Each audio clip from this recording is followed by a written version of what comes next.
2,000 views on the First Amendment one. By Sunday, by Monday, That's a I lot was of messed views. up again. Which, on my channel? Yeah. Yeah, that's my biggest one, I guess. So now I'm waiting for it to get to that point. Alright, It is so better, we should be but, live. Let's see. Yeah, I have to be super careful. It's not just going to be like, Look okay, at you're that. better. Are we? There you go. Yeah. It's not going to be like that for me, and I didn't know it, so Well, I'm still yeah. messing up.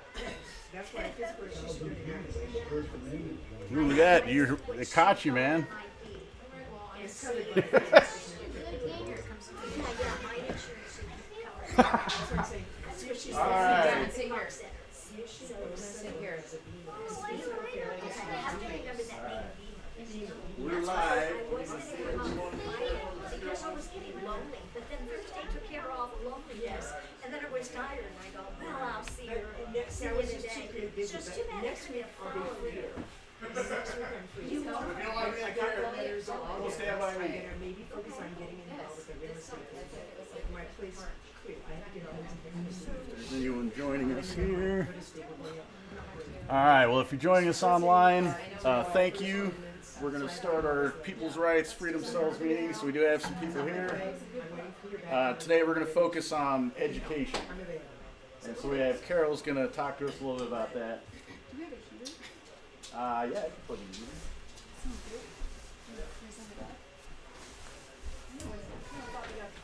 Last time I had people here with all these kids. I know. You never know when you come here, do you? You never know. It's different every time. That's what I said. But we should open up. You should tell. If you haven't already, tell Tori what you think of your idea. I like that. Oh, it wasn't just mine. It was. Well, What's whatever. his name? Which one's his name? Jeffrey. Jeffrey. Yeah. Or should we wait till we're all focused? Or should we just go? I'll go get him. Yeah. I don't know. So I did a set of questions just for fun. Just 'cause I'm a teacher. We know. I love paper. We know. I hate Oh, you paper. were a teacher Well, I before, was- still am. I still feel I was a retired, but I was Can you guys hear okay on So I the taught stream? for Nice. 14 years at Houston and What's that? Of course you can. Yeah. You need some paper? college. Oh, wow. Just to focus it because we've been talking about education and I just wanted to share what, I don't know, there's some activist groups around now, including us, what we've done.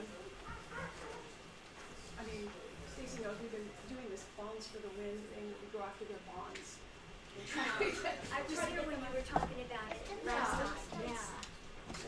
Yeah, I missed one in between, I guess. I didn't realize that was when I heard the need. It was the day before that, yeah, and I forgot all about it. Well, I'm glad it's better. I was just, yeah. Oh, I see. So I just thought this education, we don't have children, do we? No, but we have friends and have kids. Yeah, just talking about education a little bit because we've been trying to make our systems accountable, and I don't think it's working. Yeah. And there might even be a reason why you don't want your kids in school, right? I mean, I'm sure in Idaho, or where you live, there's lots of people that homeschool. Oh, yeah. But there's also lots of people that send their kids to school in Spirit Lake. Yeah. And they're all thrilled because they didn't have to wear masks. They didn't do anything, I think, with the mask thing, as far as I know. Yeah. Yeah. And then they think it's okay. They think that's fine. That's all we need to do. It's just like be in sort of a state with some freedom-minded people, and then we just had that incident where they tried to steal that baby. Yeah. Yeah. Baby Cyrus. I've got a pen. They just gave That looks like that might be it. Is it a COVID? It was a political child trafficking thing. It was a political stunt. Yeah, that's all I have for now. I'm not sure where they He's are. the grandchild of Ammon. Sorry. Who's running for. It was his grandchild? Ooh, that makes a little bit more sense now. Yeah. And he did something and they didn't like it, so they retaliated. But they would just, I was just thinking, they've done that with other children so much, and there's not as much, there's not as much, eyes or scrutiny on it, and they get away with it. They get away with it. That's, I think, what he was talking about, that they tried to talk about. With the medical kidnapping, Yeah, they do get away with it. they have. And they did it in all states, and they're talking about how in particular in Boise, that one judge, she did that to thousands of children. You know, there's poor children, there's children where the parents have no clue what to do, and they get away with it. So even though, you know, Ammon Bundy, whatever, they gave back the child for now, I don't even know if it's permanent. It's still happening in lots of kids. And why did they take his grandchild? Because they took him to a doctor, and then they referred him to the hospital, and he got weighed, and he was a little bit underweight. He was having trouble assimilating food that she was breastfeeding, and so I don't know. She missed an appointment or something, and then Yeah. turned her into CPS. The doctor turned her in. Yeah, the doctor turned her in. Took almost nothing, missing one doctor's appointment, and she even called them, and so there was like no reason. And it's two loving parents, no abuse, nothing, and even they gave him a clean bill of health at the hospital after she'd taken him in, and they said he's fine, and the judge still awarded him to the state. They still took him away. So it's pretty amazing how it doesn't take much, you know, to do that. But Well, and I worked for CPS for Washington, and I mean, I just don't even know how it meets reasonable cause to like remove the child from the home. I mean, I don't know their rules or laws, Whoever's but speaking, Carol or whoever needs to be closer to the mic, I think, someone Oh. says. that's right. In Oh, the yeah, chat. that's right. We're doing. I turned up the gain. It should be better now. Okay. Should I we're try being again? televised. I can trade with. All right. Yeah, sure. Let's just trade. Even though I'm the heater. I like the heater. Just cold-blooded. Okay, is that better? Yeah, that should be better. Okay. I know I have a quiet voice. Okay. So anyways, I thought we'd start out, see what you guys know. We're not going to answer all these questions, but I'll just throw out a couple things. So the other thing is I went to a meeting last night of this group. I can't remember their names just a minute. It wasn't crazy. Everybody has acronyms. It's either WAPA or Yeah, they're WAPA. WAPA. Phase 2 of WAPA. So what WAPA is doing is they're serving all these people, Governor Inslee, the Attorney General, on and on and on, with paperwork, basically saying that they broke all these laws, and they're going to, you know, pursue sort of a crimes against humanity kind of thing, and then they're hoping to convene a grand jury if nobody's paying attention. But anyways, the interesting thing about that group is it's got several teachers. Corey and I know one, Natalie. She's wonderful. She was let go from her school district for not wearing a mask, Natalie. Is she officially let go now? You know? Oh, I always think she's let go. You're right. I might not be. I think she's the only one that's still like hanging in there. technically employed. Yeah. Okay. Yeah, I'm she's hanging in there. I think she's gonna, you know, start her own lawsuit, but I'm not sure about that. Anyways, their contention is that, you know, they said a lot of bad things about the school system, but they're still feeling like the school system is a good thing. You know, it's like there's lots of parents they can't homeschool. You know, they state that up front, and there were several teachers in the audience. There's a lot of teachers supporting this initiative, and they're hoping to do something from it. Even though they railed against Common Core and the centralization of the schools and all the things, they never even mentioned all the money the federal government's giving them, you know. And so they acknowledge there's problems, but in their opinion, it's still better. It's still better than nothing, I guess. And I don't agree. And I think maybe Corey doesn't either. And we're not, you know, I don't really care if people agree with me or not. I just wanted to present some facts that might shed some light on the school system and why you might not want to put your kids in the system, or grandchildren, or anybody. So first of all, I thought we'd just look at a couple questions. So I just thought to frame the discussion, I guess. And we're not going to answer all these questions, but I was just going to show a few things that, you know, I think is going on, like the critical race theory they're teaching, the sex pornography, and it is pornography, the gender stuff, germ theory that we all believe in heartily, right? Scientism, and not to mention global warming. I didn't put that on there. But first of all, I just thought I'd ask, does anybody know who created and funded our current system, our current school system? Who created it? Rockefellers. Good answer. Good answer. So is that what you guys understand? Yeah. Yeah, I That's was our gonna say the same understanding. thing. Yeah, Rockefellers, maybe. General Education Board. Yeah, General Education Board, funded by the Rockefellers. Yeah. Yeah, Rockefellers, Carnegie, Ford Foundation, all the foundations created it. And and so why did they create it? What's the purpose? Why did they fund that system with their own money, so to speak? Mostly donated. What was the hope that why would they, a bunch of industrialists fund this education system? Because we were just I was gonna say a bunch of workers for their factories. workers, cogs in the wheel. Getting at cogs in the system. Right. Yeah. They wanted standardized workers for their factories. And when they did fund it, which was back in the 1900s, we had a nation of farmers. Everybody farmed pretty much, and all the kids would go home and work on the farm, and they were pretty independent, and they wouldn't sit still, so you had to sit them. How do you create a system where they can get them to all think alike, sit in a factory, or sit wherever they need to? Now we have cubby holes with computers. Same thing, it's still a factory, just looks different. But how do you get them to all think alike, and sit there and just do it? And then how do you manage them? How do you make them easy to manage? So they put a lot of money and effort and years into doing this. So I don't know. So those are just a couple questions to start. So I looked up, has anyone heard of John Taylor Gatto? Yeah. Yes, my hero.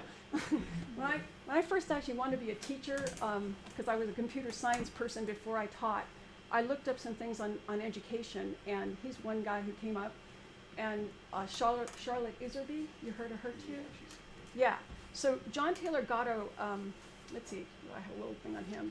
He's a former public school teacher of more than 30 years. He was awarded Teacher of the Year by both the state of New York and New York City, in spite of his long-term war with the dysfunctional bureaucracies, because he always did things outside the school system. He has a book, and if anyone wants to learn about the school system, they should read his book. It's called The Underground History of Education. I actually have links, and I can either send this out or put this on Telegram or something, because this is a synopsis. The Underground History of American Education. And he basically shows how our school system came from Prussia. It was a Prussian-style education system, because if they used the Prussian methods, basically then you ended up with children that, could sit still, take orders, and they couldn't think anymore. The reason that the Prussian system was used is because they had a war at one point in the 1800s, and half their soldiers ran away or something. I don't know. They all deserted, and then the generals and the people, leadership of Prussia said, that's never going to happen again. What can we do to fix this? And so they basically came up with this system of indoctrination for their soldiers and their civilized people too, citizens. There is a word, where they would all be sort of mass, hypnotized, and so that's basically what happened. And so I just wanted to talk about a couple things. Some of the quotes people have said.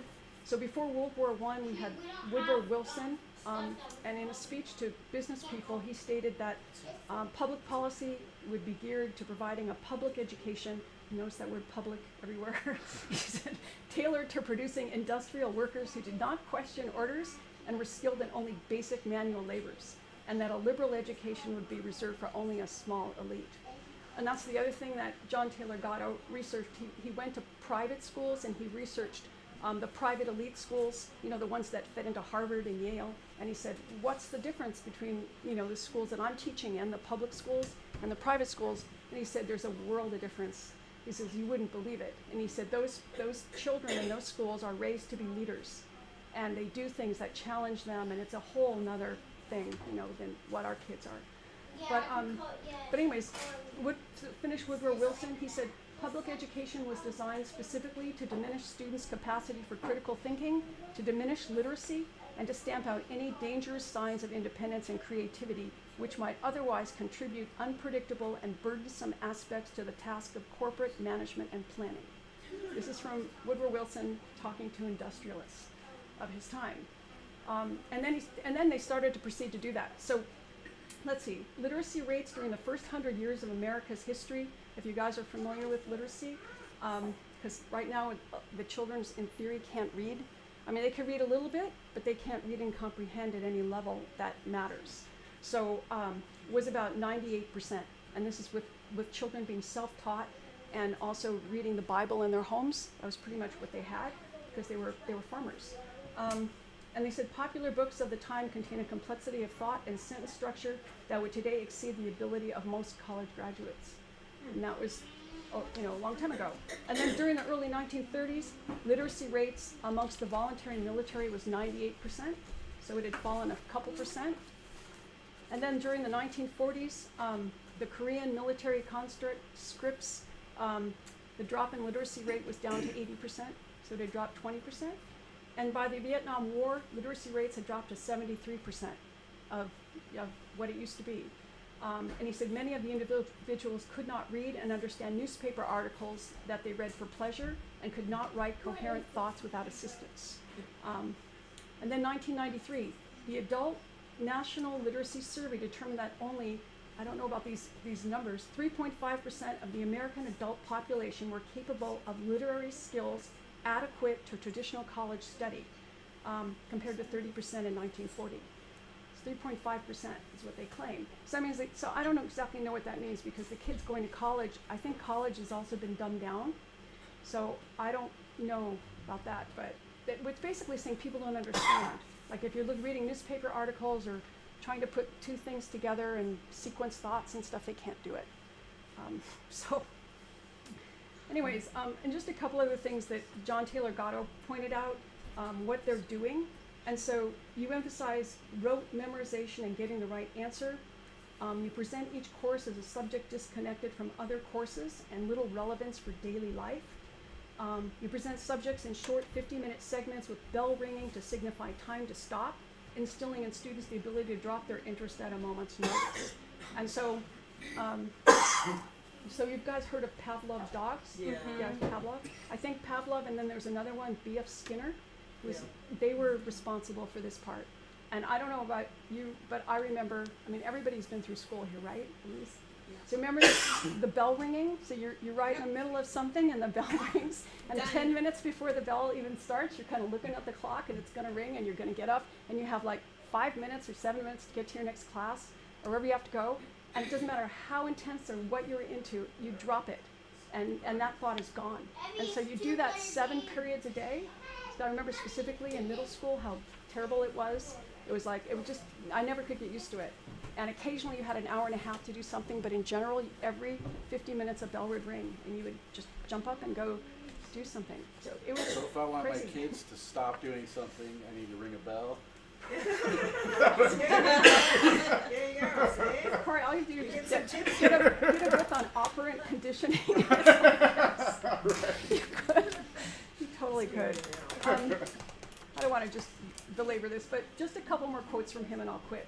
And then I have one other, there's a material from some things, I can't talk, the School Sucks Project. Have you guys heard of that? School Sucks Project. It's really a nice website. It's like, that's where they actually feature his, John Taylor Gatto's work, plus a few others. But anyways, this is again from him, and just because he's been so influential in influencing people to homeschool and go out of the school system. And he said, again, these are quotes from him. Slowly, I began to realize that the bells and the confinement, the crazy sequences, the age segregation, the lack of privacy, the constant surveillance, and all the rest of the national curriculum of schooling were designed exactly as if someone had set out to prevent children from learning how to think and act to coax them to addiction and dependent behavior. So that's one. And he says, I feel ashamed that so many of us cannot imagine a better way to do things than locking children up all day in cells, instead of letting them grow up knowing their families, mingling with the world, assuming real obligations, and striving to be independent, self-reliant, and free. And then finally, just one last quote from the School Sucks Project, which is great. I found this ages ago, but I came back to it now. He says, the 15,000-hour process of schooling has a dramatic effect on the mind of a child. When we first enter these institutions at age 6, many of our best personal attributes are already in place. We are curious, innovative, unique, creative, and hopeful in ways that will rarely be able to replicate throughout the rest of our lives. But over time, school sucks those essential attributes out of too many of us and replaces them with predictability, obedience, and apathy. Just look around. And he said, unfortunately, for over a century, this process has been referred to as education.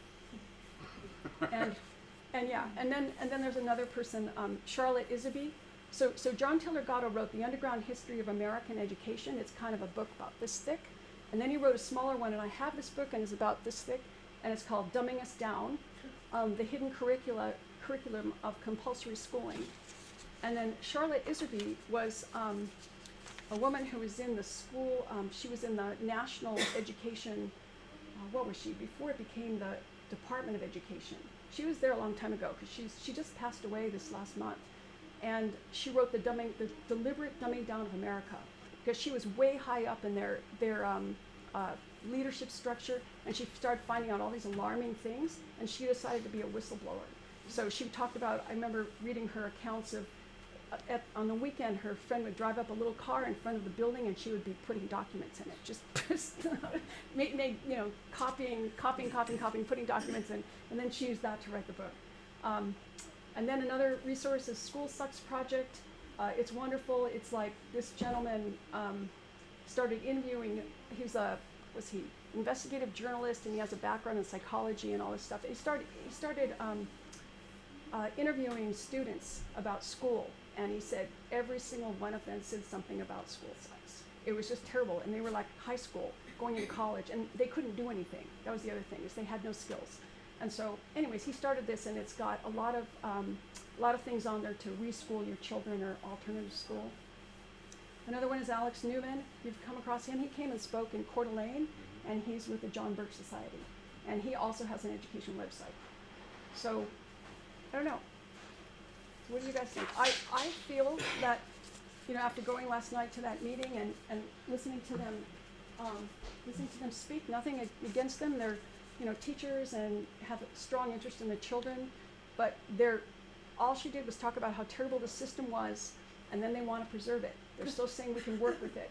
And then she also said, so if it's so bad, then if, all during the school year, your kids are learning nothing and it's really bad, during the summertime, as parents, you can augment the system. You can go find books for them to read, and you can do this and do that. And I'm thinking, why not just take them out of the system? Right? It seems Just like take 'em rather out. than spend all this energy in the rest of the year, Yeah. and then just to Make it 'Cause I don't- obsolete. right, 'cause I yeah, don't just think- take 'em Make it out. obsolete. I don't think you can counteract. They're in school 8 hours a day. Oh, and the other thing they're doing is they're constantly trying to extend that time longer with the children. There's bills in Olympia. They want kids to start like preschool at 3. They want them to start at 3 instead of 6 or 7 and make it mandatory. Because that's the thing, they just make it mandatory and everybody just does it. And so, they're going to have your kids from the time they're 3. They should be home with their mothers or with somebody who cares about them. Right. So it's not going to end. And I don't think we can counteract the effects of this. I mean, if you look at all of what the system is supposed to produce, it's doing exactly that. It's producing these kind of people that can't think their way out of a paper bag, and they're emotional, and then, not to mention, all the stuff they're teaching them, the sex stuff, the transgender nonsense, and then sort of, I think, the physical threats to the children, that who knows if they're going to get vaccinated or not, with their own consent. I mean, I think it's just, I don't know. And I the feel amount it's of done. vaccines, not even just talking about COVID, they have Right. like 50 on the schedule. Yeah. Are you gonna go around It's COVID bad. on you too? So if Yeah. you I'm do, hoping we hit 100 by next decade. I just like, two-digit numbers. Keep doing that. Say even numbers. And we're sicker, and they're Yeah. sicker than they've ever been. yeah, they They're are, sicker than they're they've sicker. ever been, Yeah. absolutely. It's true. So What is the Carol, the here, the sex pornography stuff? What is? they passed this it's kind of like the critical race theory. It's all over. It's not just the state. Aaron, at the beginning before COVID, they were passing the bill where they were allowed to pretty much teach whatever they like in terms of sex. The sex ed that starts Yeah, in kindergarten exactly. or something like that. Okay, so Yes, that's that, yeah. that's what I mean. I just meant pornography because it's like it was pornography. I mean, it was like you couldn't even show these pictures in school, and all of a sudden it's okay to teach them. Well, and I seen a clip, and it was targeted for young children, like my children's age, and it was this little character talking about how it feels good, touching yourselves and stuff, and it's like, wow, really? I know. They don't need to know all this right now. No, It's no, a little way- too soon. way too soon. Yeah. I mean, it feels like they're moving towards the pedophilia is okay, is legal. That's exactly what That's what I- Absolutely, for. well, and there's Yeah. That's open exactly what the pedophilias. trans thing is Yeah. for. It's to make that normal, so then you, it's okay. It's just child love. They're Right. calling it child love now. Oh. We're child lovers. We're not pedophilia. Right, We're yeah, child yeah, more lovers. And I called that like 5 years ago. Yeah. I said that was Yeah. gonna happen. There's a TED Talk, somebody's trying to normalize pedophilia. They are. It's Yeah. not just TED Talk. It's Yeah. USA Today. Yeah, It's there's a whole bunch of CNN. It's all of them. We already, Right? yeah, They're decriminalizing pedophilia and saying that not all adults who touch children are criminals. That that it's a form of love. It's an expression of love. It's so- just disgusting. so sick. It's so sick. disgusting. We still don't have Giselle's list yet, do we? yeah. We're still waiting. Why are we waiting for that? Oh, You know, the trickers, we know where they're gonna freeze their accounts. We haven't got Giselle's Yeah. list yet, and that here was a long time ago. It was a long time ago. Okay, well, okay. So what's that all about? Not gonna put in public all these people that We're went waiting till she on the suicides plane. herself, and then we won't ever know. Yeah, Jesus Christ. or they'll freeze it or something. They'll make it so we can't know that. So I don't know. I mean, it is a lot of work to look into alternatives, but other people can. Corey, you were talking about your friend that's, you know. Yeah, like so there's someone that I met that she left this fall to go take care of like her mom has cancer. She lives over in like Seaside on the other side of the state, and like just talking to her, she's 32 years old, has 2 kids. She's the mom all by herself. Dad isn't even in the picture, so she has them all the time. And she just pulled her kids and was homeschooling. She said, "I'm not doing this anymore." I'm like, I'm a single dad, and you're a single dad. I find excuses all the time to like not do this. Yeah. And then I'm like talking to her, and she's just like, "Well, I don't know. I just figure it out." And I'm like, "Okay, this is like, why aren't all of us doing this?" Like, and then when you talk to other people that homeschool their kids, they talk about, well, if you're going to actually follow the curriculum that your kids need to be learning in school, you know, like math and stuff like this, it takes half the time that our kids are in school. Like, it Yeah. literally It's takes not 2 or that 3 bad. hours. No, They it's don't not that have to much. be. Yeah, that- so, yeah. like, you know, we all have these preconceived notions that we've all been programmed by our education system. Yeah. Like, one of the biggest ones I think of is anytime I talk about, like, not having a public education system, everybody says, like, my parents are big time in the government, so they say, well, then what's going to happen is you're going to have this, like, small group of elites that control, that their kids will be very educated, and I'm like, exactly like already what here. she just said, like, That's what you just. Yeah. they actually, already I have read that. this 2 years ago about, Yeah. it was either Harvard or Yale, so, you know, really hard schools to get into, like, if you're really smart, your chances of getting into them are still pretty small. So if I have 2 kids, both my kids, the chances of me getting both of my kids into that school, one of those schools, is impossible. It's never going to happen. But yet, Al Gore managed to get all his kids into one of those schools. Yeah. Like, it's statistically impossible, yet the Right. elites are always getting their kids into these Money. schools. What's her name? Clinton. Got her first name, like her Chelsea? daughter Chelsea. She went to Stanford. So that's another one. Stanford is Right. extremely hard to get into, and she went to Stanford, right? Another elite school. But I think even if it's an elite school, I mean, there's still an agenda behind the type of education that these elite class are receiving. You know what I yes. mean? It's still a So level of indoctrination. It's Yeah, like absolutely. It's the just Rhodes different Scholars, level. that's what that's all about. Yes. You take, like you said, you take people that, okay, you're going to be a leader, we're picking you because of your family or whatever, That's and then right. we're going to train you in this certain way. And then when they get out, people, oh, they're a Rhodes Scholar, we have to respect them. You know what I mean? That's the rest of us believe that Yeah. they're just like, whatever, better than us We because believe they're that Rhodes they're Scholars. higher Yeah, than yeah. us. Yeah. But then they were a member of the Round Table or whatever in England, the other conspiracy groups that plan everything, and that's one of their plans is to like bring people over to study, and then they'll go back and they'll basically be indoctrinated with what we believe. And so yeah, exactly. And yeah, now like I what think we've it's a good got, thing. everybody making decisions in every country is part of the World The Economic same. Forum. Yeah, Like, pretty much the You know same. what I mean? Like, what's the, isn't Trudeau or what? How do you pronounce Trudeau. his name? Trudeau. Is he a part of it as well? He's Oh, it's the like, gal who Yeah. froze the bank accounts. yeah, She's number 2. yeah. He's a part of the World Economic Forum. Yeah, they did a- half they of did a it li- is legislators. A leadership training for young Young girls up and coming alliance. politicians. Yep. yeah, They even hate Klaus Schwab. the hated Putin He's part of the World Economic I Forum know, and trained by right? them. I know, isn't that crazy? That is crazy. So They've been yeah, doing this a everybody long thinks they're on time. different sides I know. of themselves. I don't know. I just feel, I mean, is the other thing he talks about, I would recommend, I mean, I do have this as an outline, and I have, in the back, I have his videos. One thing he did, if you can stand to listen to him this long, and you don't have to, you can break it up, is he did, where's this video? He did a video on the Underground History Lesson by John Taylor Gatto. It's 5 hours. It's an interview by Richard Grove. It's fantastic. I it was actually is. going to mention that, but From I'm Tragedy glad and that you Hope. have Yeah, it. no, it's Yeah. wonderful. You can break it up. You know, anything that long, you just watch an hour It's at a a time. conversation. That It one is. is a conversation, Yeah. so it's a lot easier than a book because it's like, oh, they think of something, it's two people talking. Like a dialogue. Yeah. Yeah, it's much more of a dialogue. And, oh, what about this? And you really get a sense of who John Taylor Gatto is. And there's also an interview by Charlotte Iserby when she was a little bit younger. She was getting pretty. John Taylor Gatto? No, just on her interview. So, Oh, okay. so Charlotte Iserby is the other one that did the Dumbing Down of America, and her book's 700 pages. you can download all these books, by the way, pretty much. But she's another one, and I have a link to her interview because her interview is really good because she talked about how what the role of our federal government is in this whole process. And she learned about it and started talking about it, and then couldn't work for them anymore. I just think she was fired. They must have figured out she was copying documents or something. I don't know. Anyways, she's another good one. She's like the other one I go to. And if you want to just get, more into like, well, why and what and how and who, I think it's worth it. Whether you are a parent or a grandparent or just, like you said, you've got friends that have kids.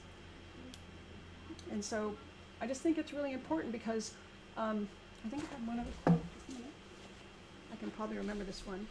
This was from Einstein. So do you remember what Einstein said? It was kind of, he said, the same thing over and over. It's yeah, he said if you, so many different results. he says if you keep doing the same thing over and over again and expect something different, it's insanity.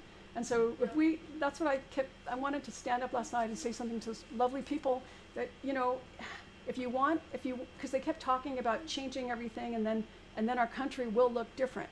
Well, if we're educating our future, I mean, think about the kids now that you see running around with brainless, with their cell phones and stuff, and you being like 80 or 90, and they're going to be like in the leadership roles, deciding your fate, right? They'll be on the city councils and running things, and it's like, oh, we don't need old people anymore. Oh, yeah, right, we don't. I don't know. I'm just saying, it's not going to look any different if we keep educating the kids the same way. In a Prussian-based school system where they're teaching them not to think. How is it that we just transitioned from the virus to the war and without a blink of an eye? All the same people that were jumping up and down about the young people, about BLM and all this, now we're for the Ukraine, right? Now we got to donate to the Ukraine without even knowing anything about it, why, who, what. They just led them right into it. Now we're seeing this on the news, it's in the newspapers, and it's on the television, radio, and it's like, we're just going to do it without even a blink of an eye. I don't know. It's crazy. It's like, so that's what I'm seeing, in the future. I don't want the kids to grow up mindless and brainwashed. And it's not, not to say that, just living in our society isn't going to do that to them to some extent, but it's the school system that teaches them not to think and hammers this stuff home and makes them compliant. Yes. Makes them compliant. If you get in trouble for asking too many questions, or even you have to raise your hand to go to the bathroom, that's what he was talking about at one point. It's like when you can convince them, little kids, not to control their bladders or anything. The teacher controls your bladder. We don't get to. It's like you're denying your body. You're denying a lot of stuff about yourself. That starts young. And once you do that, then that leads to all kinds of other stuff later on, apparently. So, it's just, yeah. My son struggles with school. He has ADHD. Well, that's the label that they give a lot of kids that have a hard time like focusing and stuff. But he's so stubborn, and there's times I'm just so grateful that he pushes back as much as he does. Yeah. Because he's not going to be that kid. He's not going to be a follower. He absolutely will not be, and I don't think Evelyn will be either. But it's those children especially that are stubborn and do push back against the flow that they want the system to go into, that now they want to medicate all of them. Yeah. You know? Yes. Yes. here's some Ritalin, here's some of this and that. Right. And I've gotten, with the principal and the teacher and the counselor, they would love nothing but for me to put him on some medication. Sure. They would Yeah. jump up and down for joy, and I'm just like, no, actually, he's going to be on this regimen, and he's going to be doing da-da-da-da-da, and I'm just not going to Yeah. allow it to happen I at was all. diagnosed with ADD like back in the 90s, because I was born in the 80s, so going to school in the 90s, and they diagnosed me then, and my mom absolutely refused to put the medication. They almost called CPS on her because she refused to do medication. She's like, no, we're gonna follow this schedule, we're gonna do this is how it's gonna go, and put it in IEP back in the day when like IEPs were kind of just starting off, and she fought, but it was in the days when every kid was put on Yes. Ritalin. Yes. Like they mass medicated kids They in did. the 90s like crazy, and now we wonder why we have like Drug problems. so many drug problems. It's like all these kids grew up on Ritalin and Basically, they grew up on Adderall. speed. Yeah. They grew up on and, speed. Yeah, and now we have kids that can't even cope at all. Yeah. Like I have cousins that are complete burnouts because they have zero drive, they have zero ability to think cognitively. They just mind numb themselves, and it's just it's amazing to me how. And kids that weren't even diagnosed with Ritalin, with ADD Yeah. or ADHD. I think back then there wasn't even an ADHD; it was ADD.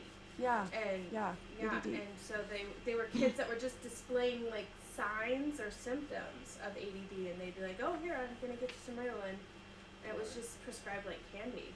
Plus, they're bored. And we wonder They're why. bored. Yeah, we wonder why we're Yeah. in the situation we're in right now is because all of that group is now grown up, and now we Yeah. don't know how to do anything or think for Everything. ourselves Yeah. or problem solve at all. Right. Nobody has problem solving skills. Yeah. That's what you were talking about. It's all by design, right? Yeah. Yeah, take down. Well, yeah, like that class that we took a David Straight class. We talked about Yeah. like law and all this, and the one thing he said in there is we're all compartmentalized. Like he called it legal idiots because we were talking about law, but it's literally everywhere. Like that's why this COVID stuff is perpetrated is like everyone just that's that person's job to be the expert on that. I'm not supposed to know about it, nor do I need to. Like it's like that. We're Like not you gonna said, ask nobody cares about questions. critical thinking. Don't ask questions. And I think it's a combination of the indoctrination camps essentially that are schools and the medication. There's like Big pharma. two components to that, and Yeah. you have Rockefeller and They're both running components. everything. You have the I get it. education system and the I pharmacological know, isn't that system. amazing?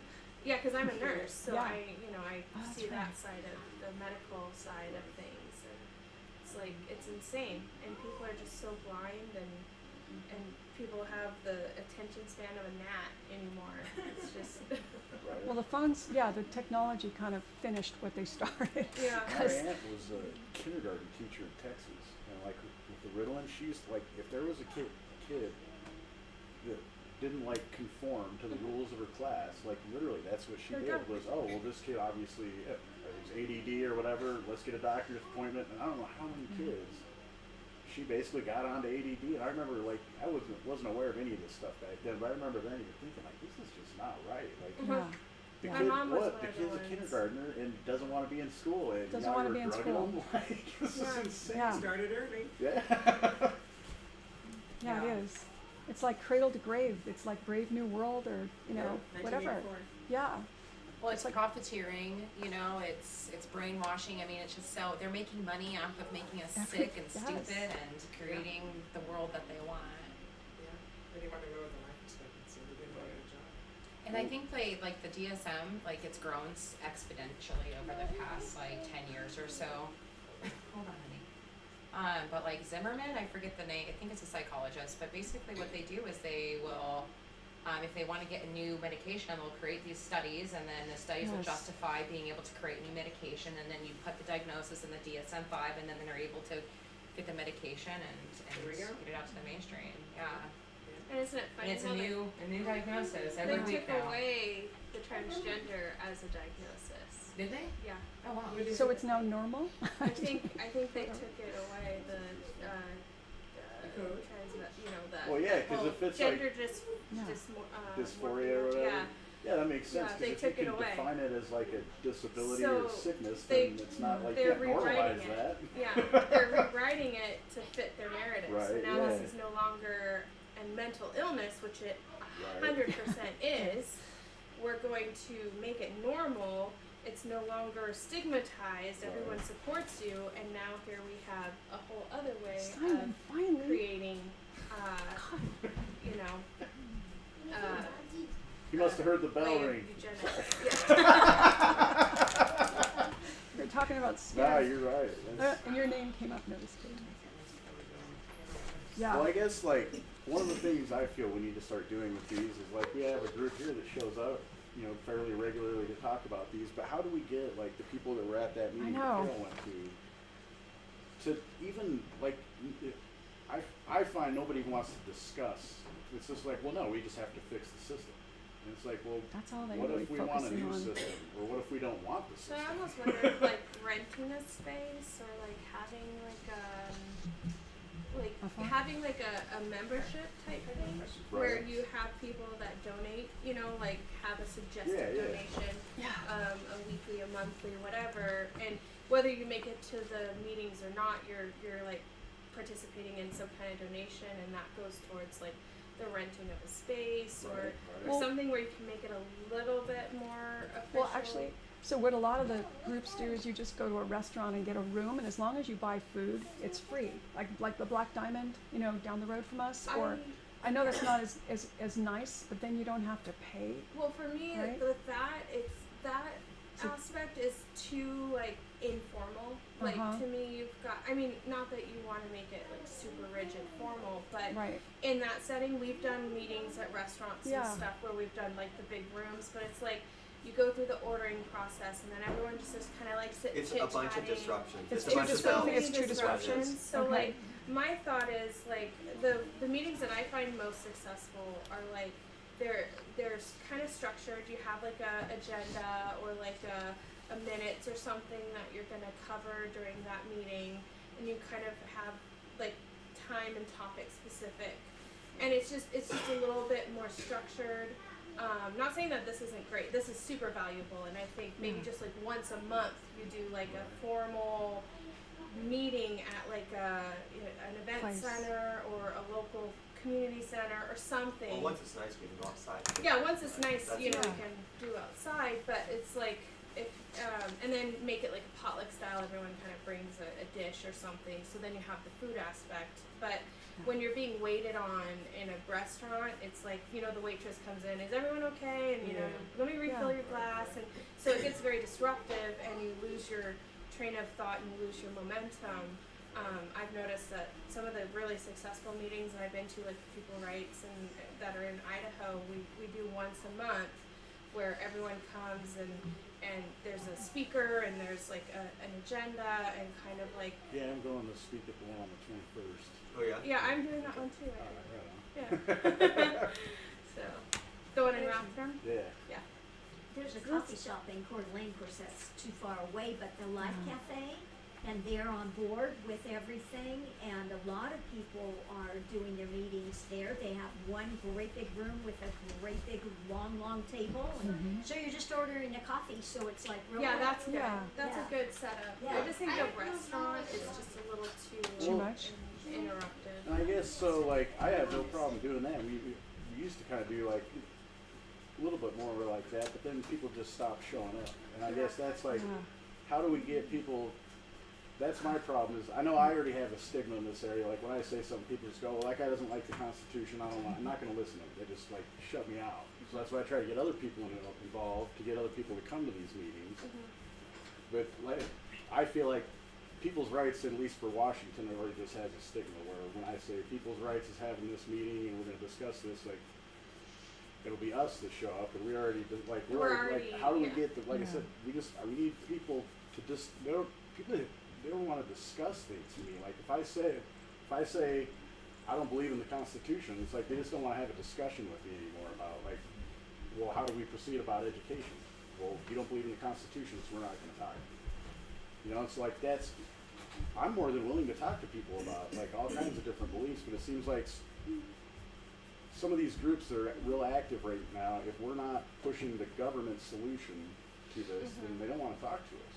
I think we just gotta lead by example. Right? Okay. I think we just need to be like, Just okay, keep so your doing kids it. are still in the school, like, I'm not a teacher, but I know how to do like gardening and aquaponics, Right, and okay. like, I Totally. can set up a fish tank Totally. that like, you don't need to wire Jesus on. So we do And like, workshops. so, you know, like you teach Okay. little things. Yeah. Okay, that, yeah, like, that's a good idea. So kinda maybe have- like this summer, you Yeah. do like you're saying, like Yeah, once a well, month, that's really do like, yeah, a workshop where we're gonna have the meeting, but we're actually gonna like, let's figure this out at the meeting. Like, Yeah. okay, who's gonna teach our kids how to work on cars? Who's gonna teach our kids how or to even just sew, have cook? like each month or like each Right, couple okay. weeks or whatever have like a okay, you know, you reach out in the group and say who has some suggestions, Right. and then you know he says I can do farming and aquaponics or like gardening, like alternative gardening, like Okay. permaculture stuff. Right. And you come to our property and we'll teach you what we do. We'll Okay. spend 4 hours on the weekend sharing our knowledge. You guys come in, you help. We've set up these aquaponic systems and you learn that. And then somebody else does canning. I don't know how to do canning, but somebody in this room knows how to do I do. canning, right? I do. So she Yeah. hosts canning at her place, or we Right. go to like a local church or something where you can rent the commercial Mhm. kitchen Right. space or whatever, and you know, like you just have. I think focusing on those solutions rather than saying there's no constitution, it shouldn't exist. Like I don't believe in that, Right, yeah, where yeah. that's turning people off. You create an event where people want to attend and they're gonna learn something. I think that would be really valuable. All right. Yeah. Yeah. Because people put their walls up when you start telling them things that like, Yeah, yeah. Well, This- it's like, yeah, I'm not trying to like preach to people or anything No, like that. yeah. It's just when we're having a discussion about education, like, why don't I get to have a voice that says, I don't believe in your system? Like, Yeah. you know, but that Yeah. we don't get to have that voice. yeah, I because think- their whole Unless, meeting like is you said, yeah. we create it. Their whole meeting is predicated on it is a good idea. Yeah, and you yeah. should vote for people to be in charge of your life. Right. And it's like, well, we don't agree with that. Right. So we can sit around and talk about how we don't agree with it, why we don't agree with it, and how we're in the problem that we're in. Right. But it's like, it doesn't really actually do anything useful. Or- And like, you know, some Yeah. outsiders look at this kind of group, but it's like, this kind of group, I'm not saying Yeah. this particular group. But like, it's like, oh, it's just a bunch of people that are like complaining about the problem. It's like, we need to be the people that, you know, Create the solution. people that have their kids in school still are like, well, there's this weekend event where this group, I guess, is going to be teaching kids how to do aquaponics. Like, that's cool. It's right. It's local and Yeah. it's donation basis, Or and they have, like- you know, all this stuff. It's like, Or like you a nature attract people. explorer. Like you go on a nature walk and you have somebody who really like we have a neighbor who knows a lot about the nature plant, like the natural local plants. And she can point out everything on the trail. Right. And you Yeah. know, you spend $30 to do that, and you know each kid comes and you have a chaperone or whatever, and you do like something in nature, or something home ec, like sewing, or you know some kind of learning experience that the kids get hands on. We're not confined at a desk type learning, and then I think you can open up parents' minds to like, oh well, they're not learning this in school. They never learn how to do this in school. There's no home ec anymore. There's no auto shop. There's no Yeah. wood shop. Just thinking He about does that. a lot of stuff on a table saw. You know, like she can Yeah. show how to like glue wood together and how to use clamps and you know just simple things. You know, not dangerous, but you know, there's ways that you can have a project all set up and like, okay, we're gonna make this board game.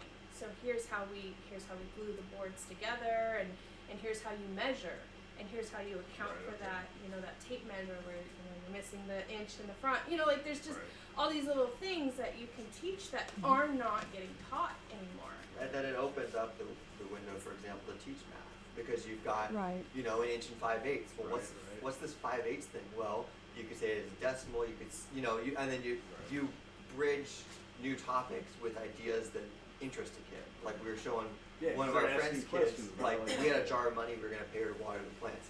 I don't think she's getting any of that money because her mom's taking money every time she doesn't water. So I'm pretty sure the jar is gonna be empty. It was worth a shot. And it's We like, tried. you know, okay, so once you get that, now we're counting, like, here's a quarter. Well, you Right. could write that this way, because we already talked to her about fractions, and now it's like, well, this is actual money, now I care.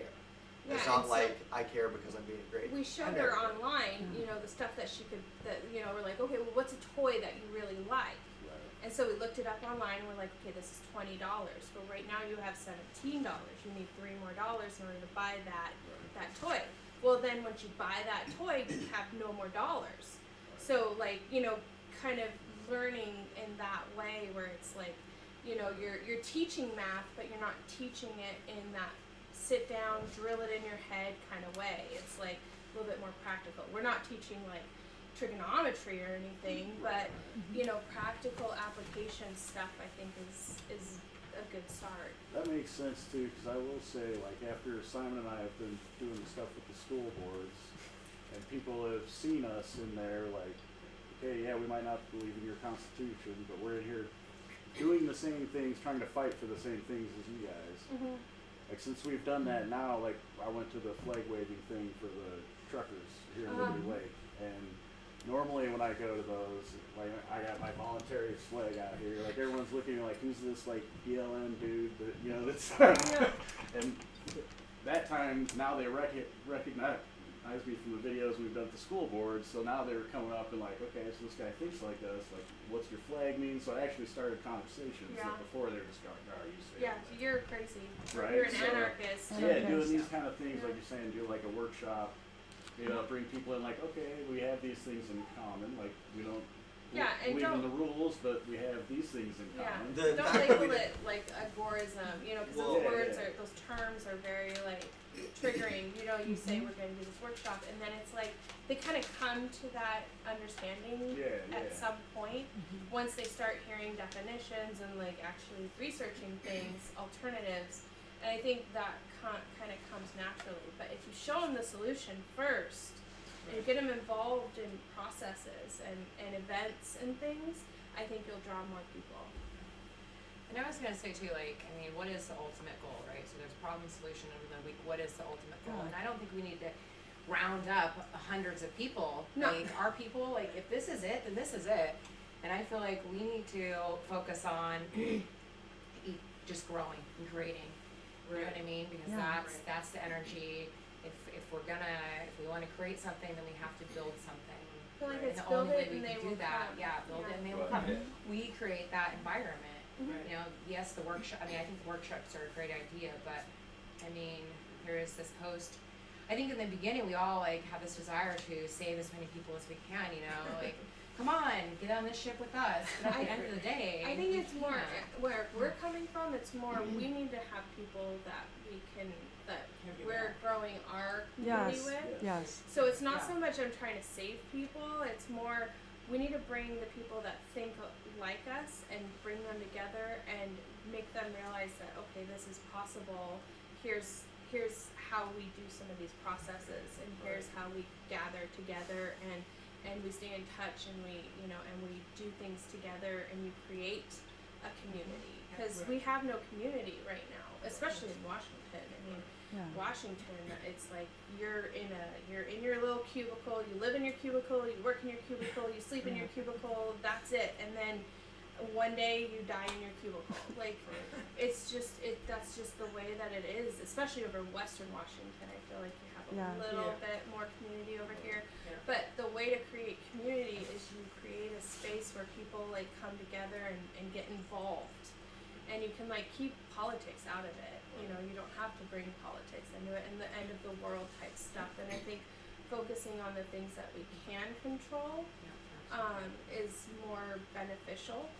Because, you know, we sit here and, you know, you talk about, oh, they're bringing out the digital currency and they're doing this and they're doing that and they have the mosquitoes that can inject you with the virus and, you know, it's like all these things that I are know, out of I know. our control. It gets I know. overwhelming. Thanks, People Bill don't Gates. hear it.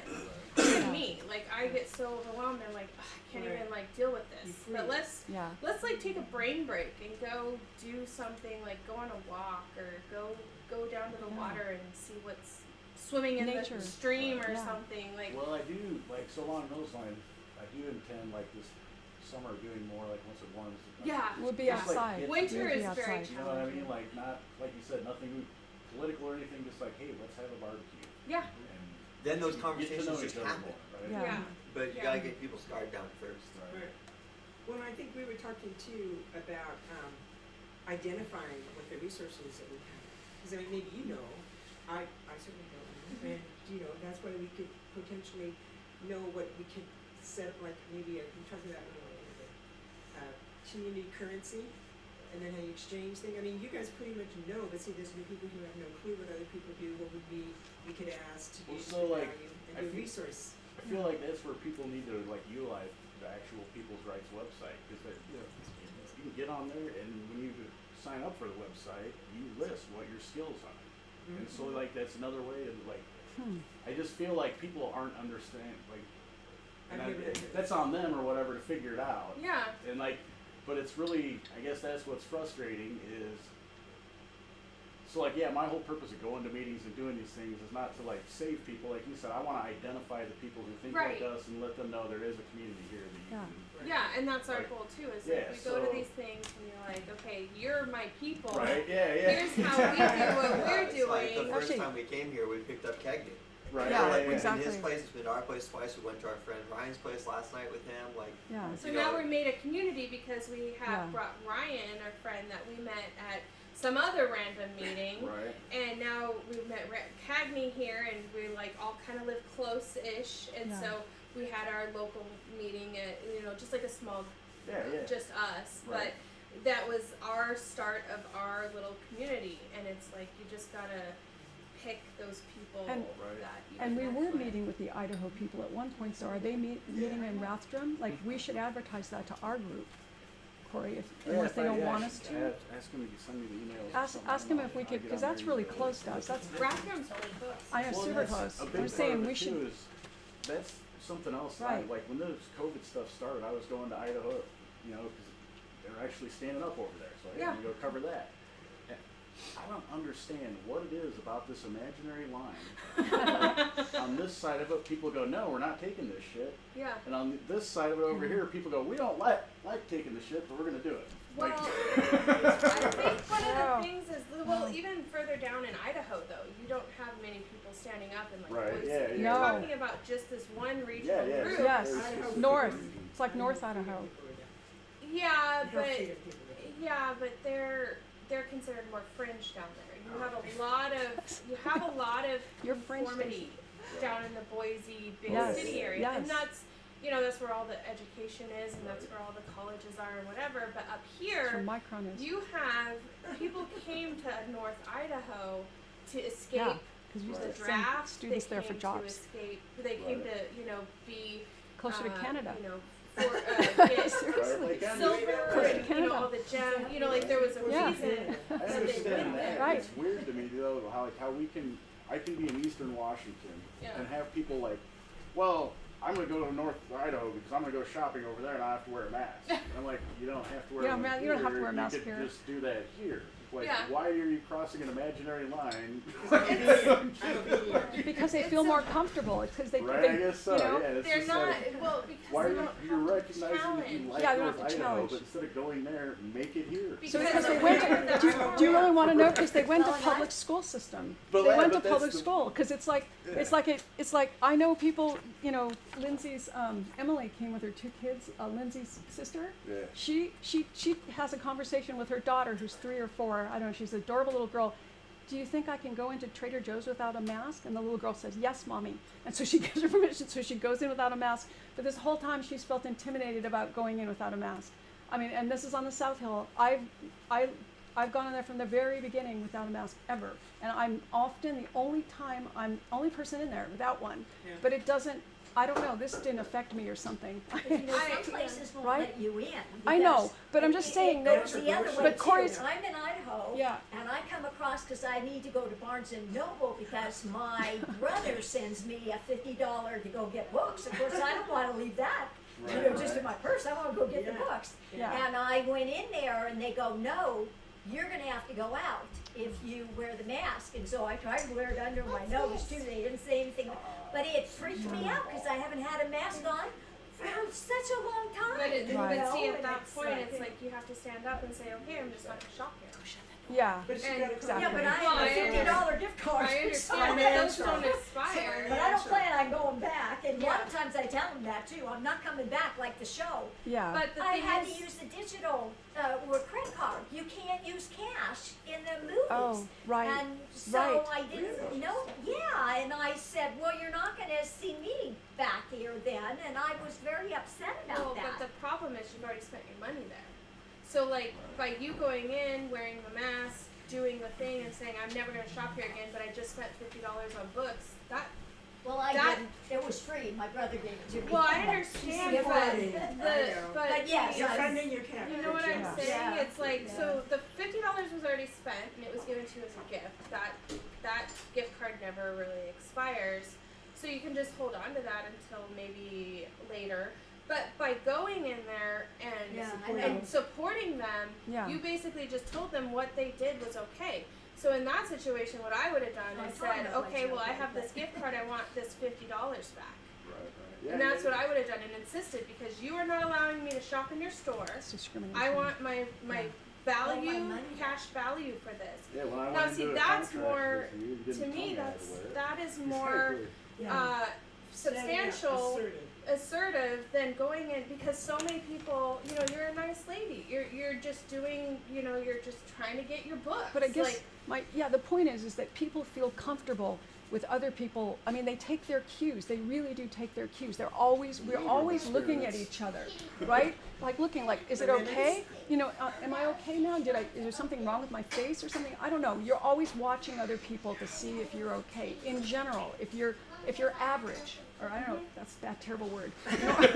Normal. You're right, most people do that. Right? Like Lake Wobegon, everyone's above average. But no, if you're the usual person going through something or just socialized, it's like very few people stand up. Very few people are like Corey or feel, I don't know, I've been in school my whole life. I've got 5 degrees. I actually love to learn. I didn't really like the education systems I was in, but I loved to learn and I wanted to teach, and so I jumped through all the hoops. But I don't know why, something in me didn't take. Probably the same thing with everybody here. It's like I never, the brainwashing didn't quite stick or something. It was like I took the knowledge of the stuff and I didn't really get socialized like they intended. So I don't know what to say, but most people it does take. And most people, most people don't have like an independent spirit. And they are very much intimidated by everybody. So that's the deal. It's like you go over there and it's like, oh, most of the people aren't wearing masks. I guess it's okay. It's okay for me not to wear one. Yeah, I and think- they're over here and it's like, oh shit, everyone's wearing a mask. I better put one on. Yeah. You I know, hadn't thought right? about what you said.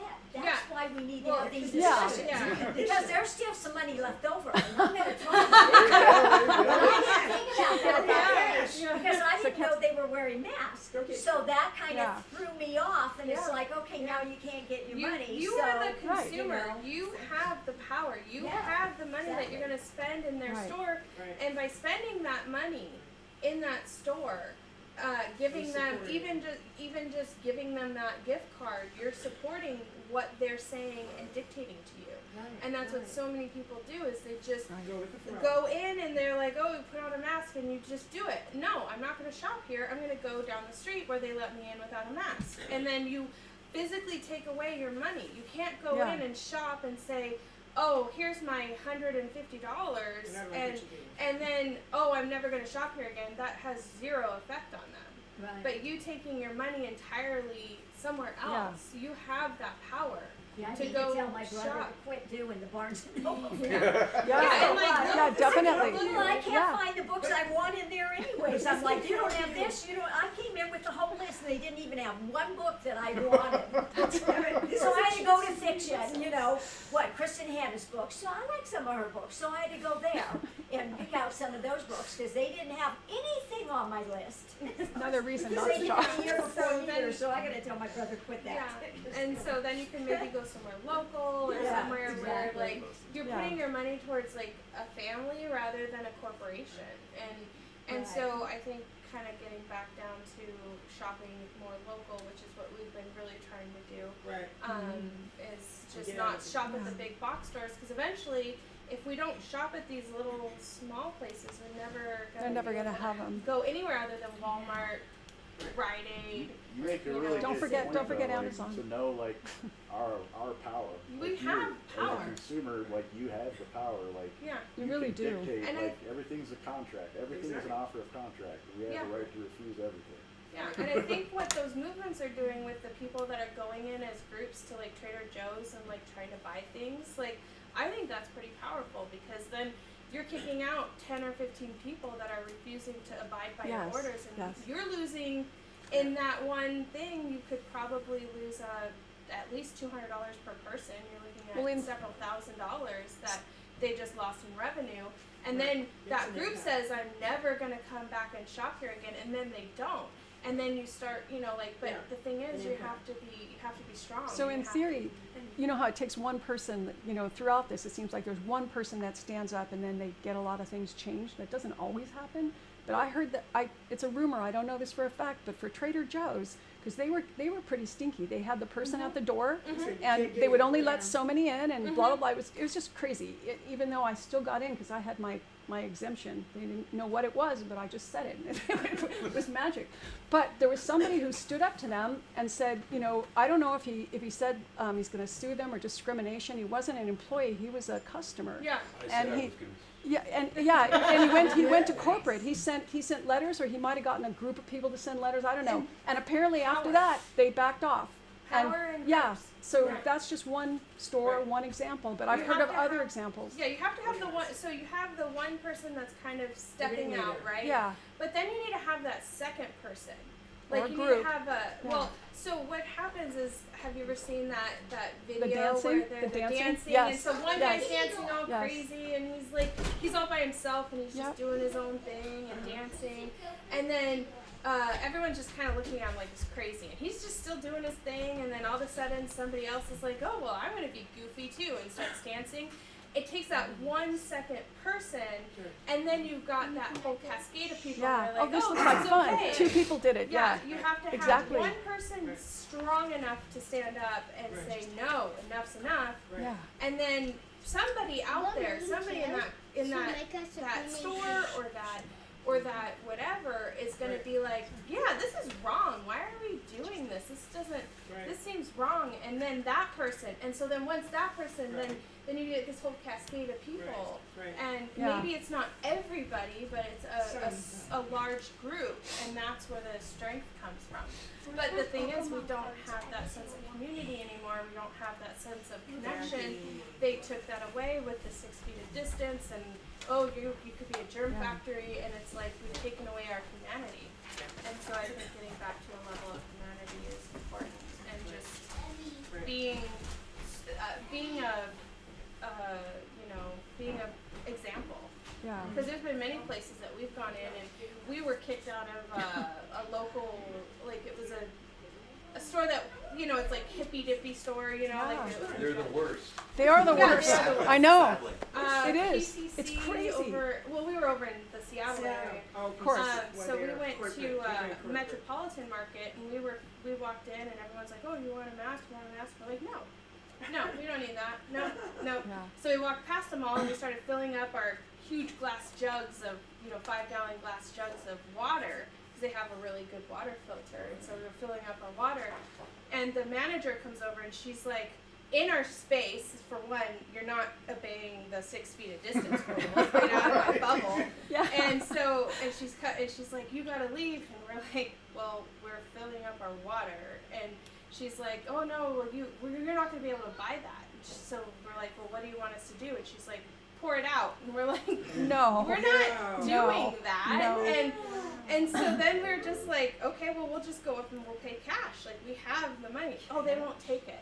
And so they won't take your money. And so we walked That's what out they're with doing free in Trader 2 Joe's. 5-gallon dollars. Good But for it's you. like everyone in that store saw us do that. Yeah. And they saw us being like, what you're doing is wrong, and we were walking out and not making a scene, but definitely they were following us out and being like, oh wow, so whatever happened to that, like, no discrimination and all these signs that you Yes. have where everyone's Yes. equal and this and that, you're being complete hypocrites. And I'm saying this as we're walking out the door loud enough for everyone to hear, and everyone's just kind of like,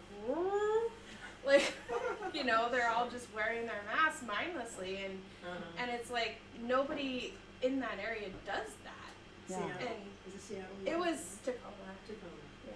But, Military. you know, I mean, had we had more people Right, with us, military, it's a bunch of complacent people. it's just I grew up with them, complacent they're people. weak people. They're just, The people out here are much stronger. yeah. They're weak little, like, if they got a light frost and they were weak, they'd be like, They would be like jasmine plants in like oh, a my real poor bad Jasmine. frost or something. Think of people's plans. But here's my contention. I'm bringing this back to the education. This is part of it. Because they talk about them as snowflakes, right? Just exactly. They're weak. They're snowflakes. They melt. They don't know how to do anything. They don't know how to solve problems. They don't have any capacity for any of it. And I don't know. They're communist in their thinking, but nobody would believe they're communists. You know, at the most they think we're democratic socialists, whatever that means, and that's a good thing, you know, right?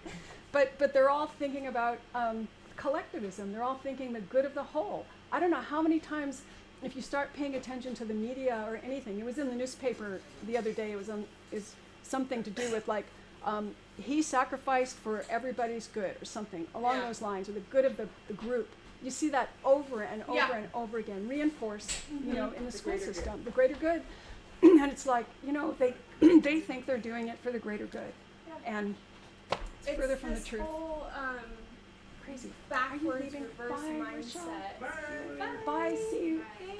It's that whole reverse mindset of I have to care for everyone else around me because they're not going to care for themselves, Right. and we've taken away that whole Responsibility. responsibility for Right. yourself and your own actions. But no, now I have to be very careful because I don't want to offend you. Well, what happens if I offend you? You're offended. Okay. Right. Well, now what? Like, so you're offended. Be Yeah. offended. Like, I don't care. Like, we all are our own individual people. Yeah. We don't all think the same, No. but they're trying to do that. So one of the things that came across my desk, because I was actually the chair of my department for 4 years. Wow. It nearly killed me. I'm not kidding. At one point, I went to an acupuncturist. She goes, your color is really bad. She goes, something's getting to you, and her herbs fixed it. But it was bad because I got all the complaints in my office and everything, and I knew we were in trouble when I had a secretary manager of our office. She'd been there for 30 or 40 years at Eastern, way too long. She didn't retire, but she would go to all these self-improvement things, and she came back from one of them and she started talking about microaggression. It was almost to the point of like if somebody thinks a bad thought about you, it's an aggression. Yeah. And they redefined all the language so that even just the little